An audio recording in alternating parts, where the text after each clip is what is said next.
Thank you, Chair. Good afternoon, all. I'd like to first ask, my first questions to Dr. Kirkham. You suggest in your submission that the age assurance technology trial report contains citations that appear to be AI hallucinated. Last year, Deloitte partially refunded the Commonwealth for a report that contained false AI-imagined citations. That was for a $400,000 report. The age assurance technology trial report cost $6.5 million. Should the Commonwealth be seeking an explanation and/or refund? Absolutely. I mean, this is an appallingly conducted trial. I'm a computer scientist by training. I used to be a computer science academic.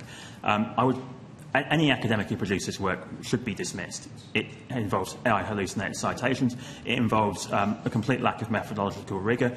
It involves hiding some of the results on the. I managed to actually take the trial data and understand exactly what was going on, and they were literally hiding the fact in their final report that they were promoting systems that let over 40% of 10-year-olds through an age gate. And these systems discriminate. I mean, if you're Indigenous, they're talking, some of these are rating Indigenous children as being in their 50s and 60s, literally.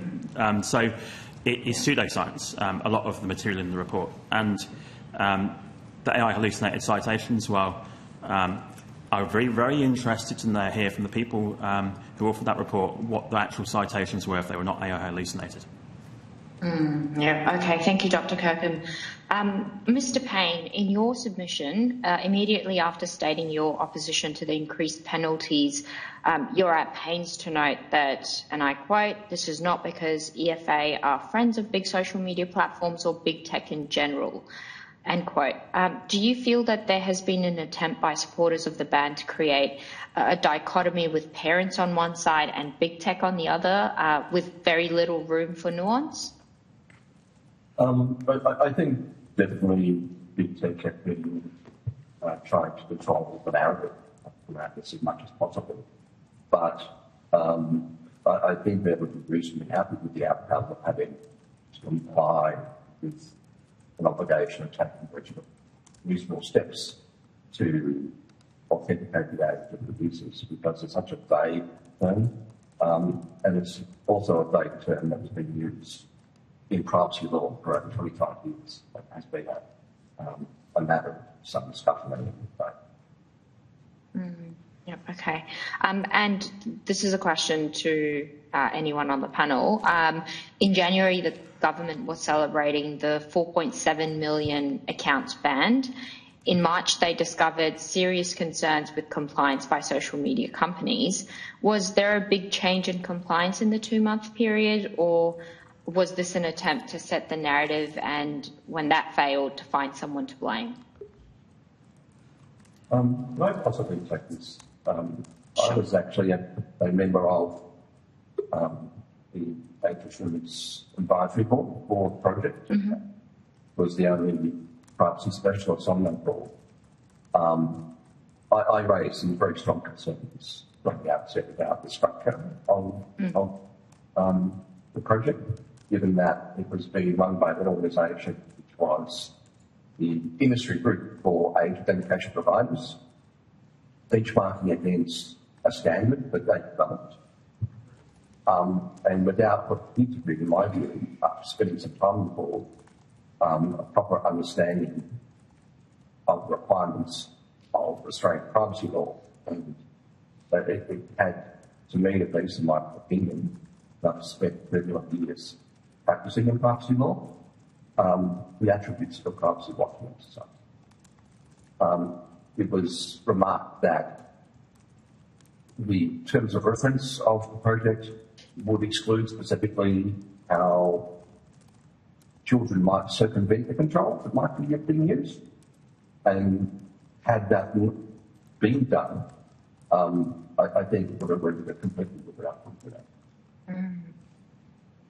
Would anyone else like to make a contribution? Mr. Sulston? Yeah, just a very short point. The ultimate arbiter of whether the social media ban is successful or not is, first of all, the well-being of Australian children.